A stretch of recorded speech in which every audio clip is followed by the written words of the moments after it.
Ya, kawan pajak, jumpa lagi dengan saya Indra Setiawati dan Anda masih setia bersama kami di program Kupas Tuntas Undang-Undang Harmonisasi Peraturan Perpajakan.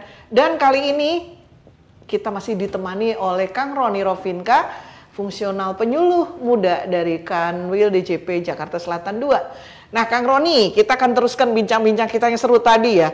Tadi pengungkapan mengenai PPS ini, pengungkapan sukarela ini tadi kebijakan pertama.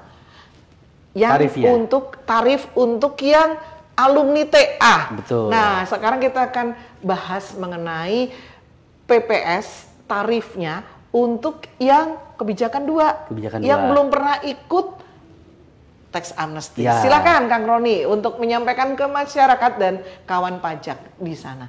Ya, untuk yang kebijakan 2 itu untuk yang ada harta yang belum diungkapkan atau belum masuk ke dalam SPT tahunan. Untuk di tahun perolehan hartanya di 2016 sampai dengan 2020. Iya. Jadi kalau kawan pajak ada harta nih yang belum dimasukkan ke SPT tahunan, baik itu mungkin lupa, lalai, atau kadang pura-pura lupa gitu ya. Pura-pura lupa gitu. Itu silahkan diungkapkan di PPS yang kebijakan 2 ini. Terus tarifnya berapa sih gitu kan untuk yang PPS kebijakan 2 ini. Nah, tarifnya itu sama 3 lapisan seperti yang kebijakan 1 tadi. Tuh. Jadi ada untuk yang pertama yang paling rendah itu tarifnya adalah 12%. Paling rendah 12%. Untuk ini dalam negeri ya. Ya. Untuk syaratnya sama seperti yang di kebijakan 1 yang tarif paling rendah. Ya, 12%. Syaratnya adalah untuk baik harta dalam negeri ataupun harta luar negeri yang direpatriasi, gitu. Tetapi sama nih dua-duanya harus diinvestasikan di surat berharga negara atau di sektor-sektor energi yang terbarukan gitu ya, atau renewable energy tadi. Nah, itu tarifnya 12% nih, tarif yang paling rendah. Nah, ada tarif kedua yaitu sebesar 14%. 14% ini untuk apa? Untuk harta yang belum diungkapkan yang berasal dari dalam negeri atau harta dalam negeri. Berarti Kang Roni, kalau tadi ada 12 dan 14, kan ini untuk orang pribadi ya. Betul. Di dalam negeri. Berarti saya kalau mau ikut PPS ini pakai tarifnya 14% dong ya? Betul, kalau hartanya tidak direpatriasi atau ikut di SBN, diinvestasikan di SBN atau di renewable energy. Jadi seperti misalnya nih Kang Roni, saya seperti tadi yang bilang siapa tahu tiba-tiba saya dapat warisan ya Kang Roni ya. Warisan nanti besar di sekitar bulan Juni suratnya, misalnya surat warisan tersebut. Ini untuk yang sampai 2020 ya? Iya. 2020. Jadi misalkan di warisannya sudah diterima di 2020 ya, sebelumnya betul. Gitu. Berarti kayak misalnya juga ternyata ini aja deh, kita nggak bicara tentang warisan ya, saya mendapatkan hadiah waktu itu lupa gitu ya, belum saya sampaikan di daftar harta saya gitu di tahun 2019.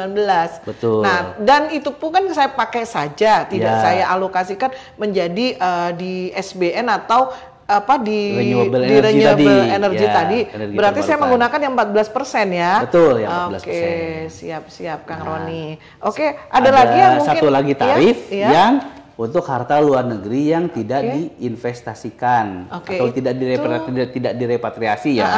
Nah, itu memang tarifnya lebih tinggi, yaitu 18%. 18%. Khusus untuk yang harta di luar negeri yang tidak direpatriasi dan tidak diinvestasikan di SBN atau energi terbarukan tadi.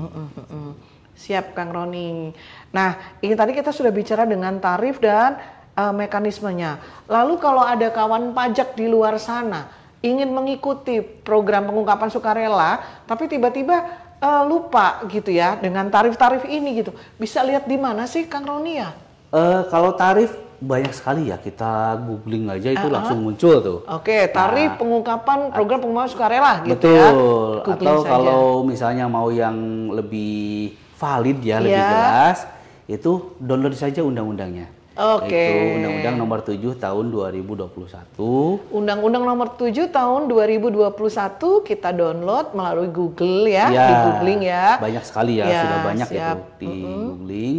Nah itu tarifnya ada di klaster PPS tadi, program pengungkapan sukarela. Karena program pengungkapan sukarela adalah salah satu topik yang ada di dalam Undang-Undang HPP kita yang baru disahkan bulan Oktober kemarin oleh Ibu Sri Mulyani, Ibu Menteri Keuangan.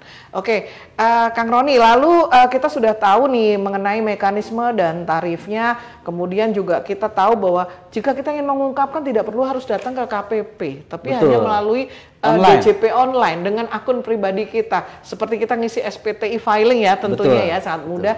Dan kalau ingin mendapatkan informasi lebih bisa menelpon di 1500-200 atau bisa kunjung pajak untuk bertemu dengan helpdesk di kantor pelayanan pajak di mana wajib pajak terdaftar seperti itu. Oke, mungkin Kang Roni ada yang mau disampaikan lagi? Ya, baik kawan pajak. Ya. Ini kesempatan yang terbatas gitu ya, dan belum tentu akan ada lagi di tahun-tahun mendatang ya. Jangan mentang-mentang kita melihat bahwa Undang-Undang Teks Amnesti 2016, Undang-Undang HPP 2021, nanti 2027 mungkin ada lagi atau 2026 enggak gitu ya. Jadi memang ini tidak waktunya sangat terbatas dan periodenya hanya di 1 Januari 2022 sampai dengan 30 Juni 2022. Nah, karena tadi dan ini didiskon ya gitu. Tarifnya sudah sangat murah gitu ya, dan segera manfaatkan gitu. Kita seperti yang jualan ya ini. Tapi kita harus mensukseskan ini.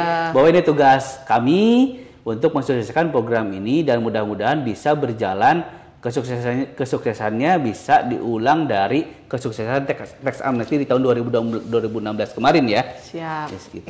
Itu menjadi harapan kita semua dan tentu saja didorong oleh Ibu Menteri kita, Ibu Menteri Keuangan dan juga mungkin Pak Jokowi supaya program ini bisa berjalan dengan lancar, tertib dan sukses. Amin, amin ya robbal alamin.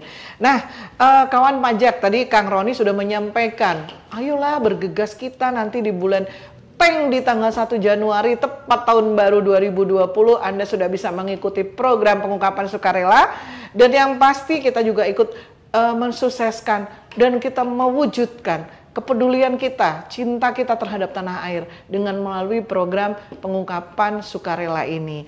Dan saya mau sampaikan juga, ingat tujuan utama dari program pengungkapan sukarela dalam Undang-Undang HPP adalah meningkatkan kepatuhan sukarela wajib pajak, dan kesukarelaan itu datangnya dari hati yang cinta. Tanpa kecintaan tanah air tidak akan terungkap secara sukarela kewajiban-kewajiban kita untuk tanah air tercinta.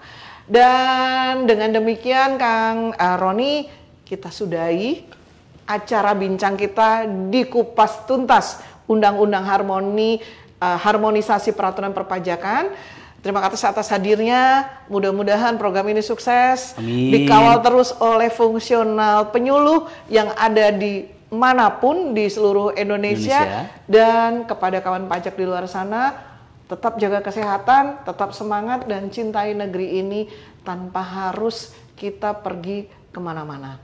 Ya, terima kasih atas perhatian kawan pajak dan masyarakat yang sudah menyaksikan acara Bincang Kupas Tuntas kali ini, dan kita bertemu kembali di program selanjutnya dengan materi yang sama yang ada di Undang-Undang HPP dengan klaster yang berbeda.